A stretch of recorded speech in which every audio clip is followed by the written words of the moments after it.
jornalista me diga o que é que eu devo concluir da notícia que ele escreveu. Eu quero é que a notícia que ele escreveu me ajude a mim a tirar conclusões sobre tudo. Pois, eu até senti alguma frustração quando fui à tua página no Facebook e tu és um jornalista bastante calmo, não é? Eu não digo Estava nada. à espera de alguma raiva, de alguma... mas não. Por isso é que eu digo isso dos jornalistas de investigação serem sempre mais sérios. Não, isto não tem a ver com seriedade. Eu já devo ter dito os meus disparates no Facebook no seu tempo. Não, eu percebi é que há, e percebi isso por mim quando leio os outros, é que há de facto uma altura em que os jornalistas passarem a vida a dizer o que pensam sobre o mundo me faz perder a confiança neles. Perder a confiança no sentido, para que é que eu vou estar a ler um texto que eu já sei o que é que a pessoa pensa sobre o assunto? Porque essa nem é a ideia, quer dizer, aquela velha história da isenção, não é? Claro, e eu sou jornalista. Imagino que uma pessoa que não tenha nada a ver com o jornalismo, que não tenha a mesma necessidade que eu tenho de ler os outros e de ler os jornais todos os dias, etc., desista do jornalismo por isso, porque acho que o jornalismo é feito por pessoas que estão apenas a veicular opiniões. E isso é o contrário daquilo que nós aprendemos na escola e nas redações, quando ainda se aprendia alguma coisa. Estou a brincar. Não, mas é verdade, quer dizer, a nossa opinião...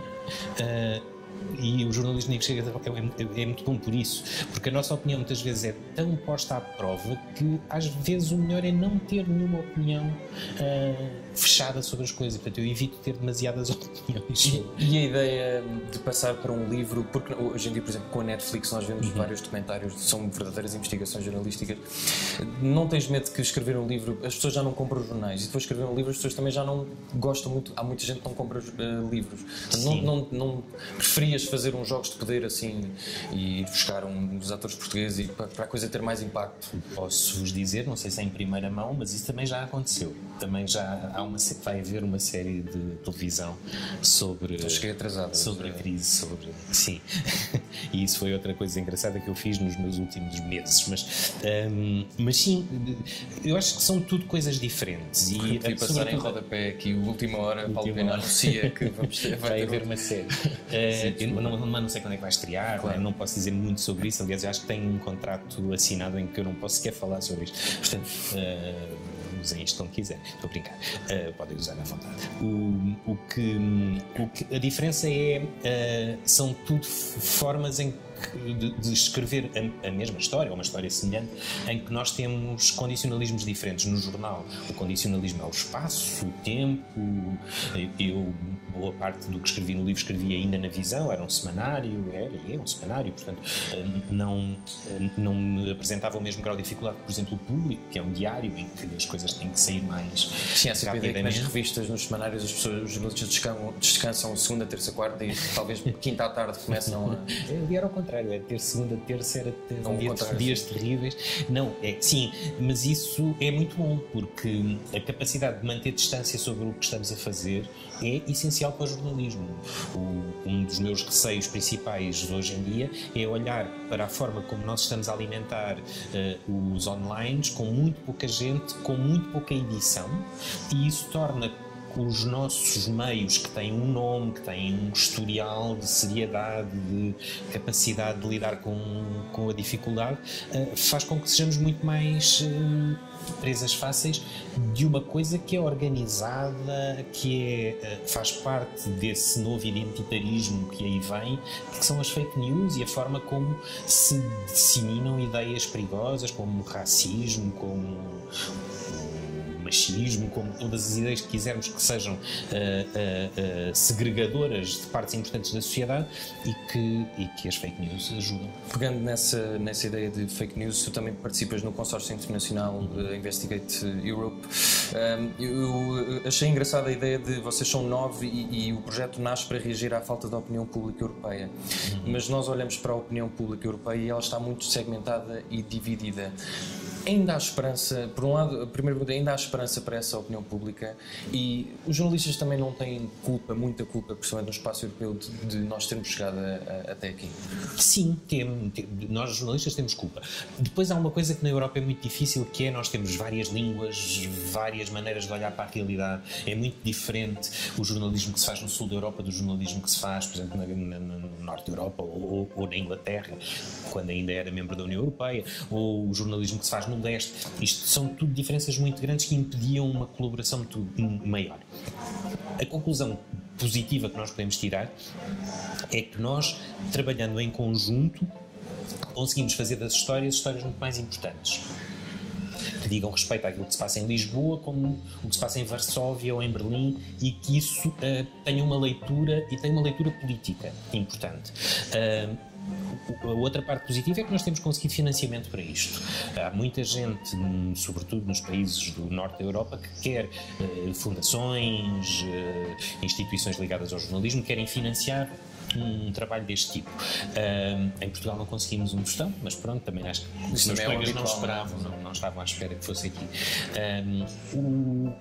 Depois, o que é difícil é perceber se de facto o que nós fazemos tem essa importância para as pessoas, ou seja, se o cidadão português olha para aquilo que nós publicamos e pensa, isto é importante para mim porque eu sou um cidadão europeu, eu estou a ser afetado por estas decisões e interessa-me saber como é que as coisas são. Sim, e essa ideia não existe, e só quando houver uma opinião pública europeia pode haver uma comunidade europeia, porque agora nós temos várias comunidades nacionais que se expressam na Europa, e é isso a falar para dentro, e é isso que muito simplificadamente explica o que se passou, por exemplo, com a crise do euro, não é? Em que os alemães estavam preocupados em não ter que pagar a dívida dos gregos, e se a Europa tivesse agido comunitariamente nessa altura, muito provavelmente um pequeno problema, que era uma pequena dívida da Grécia, não teria resultado numa quase desagregação europeia, e que depois cria o conflito político que ainda hoje é subejamente conhecido. Os cidadãos na Grécia ou em Portugal ou em Espanha ou na Itália olham para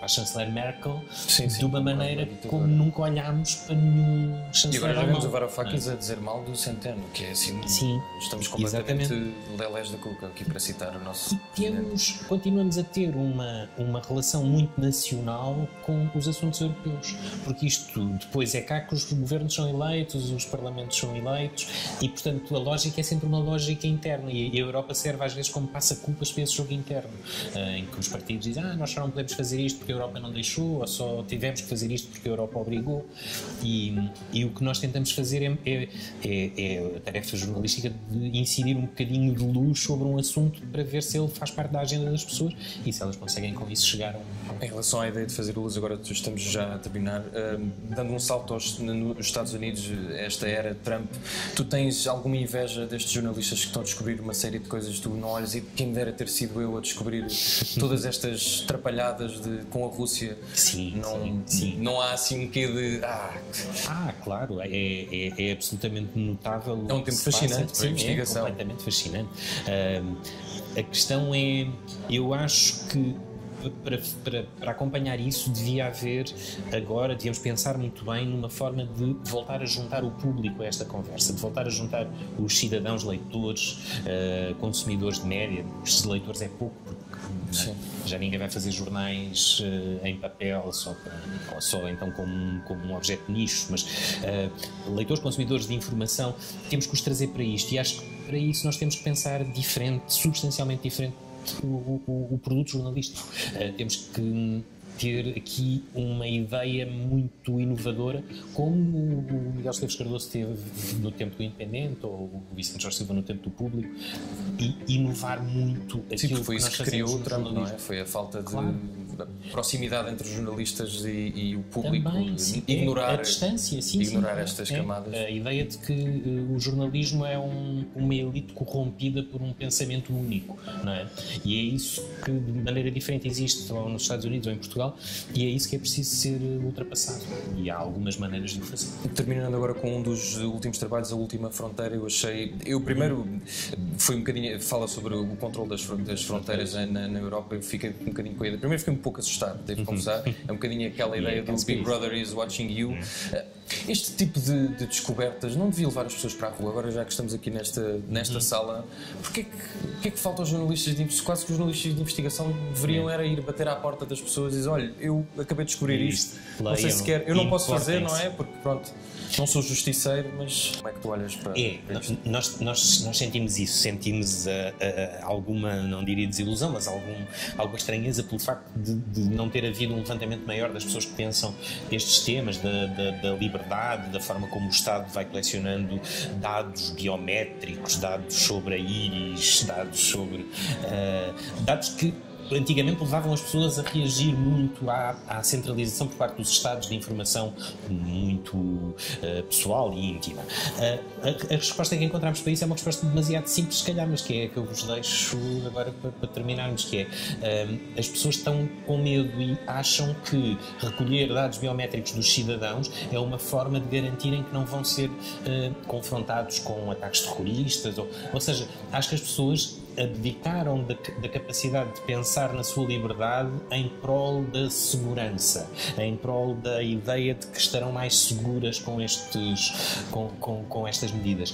E isso já é uma forma de nós pensarmos como a sociedade se está a expor a um perigo maior, que é o perigo totalitário, o perigo de...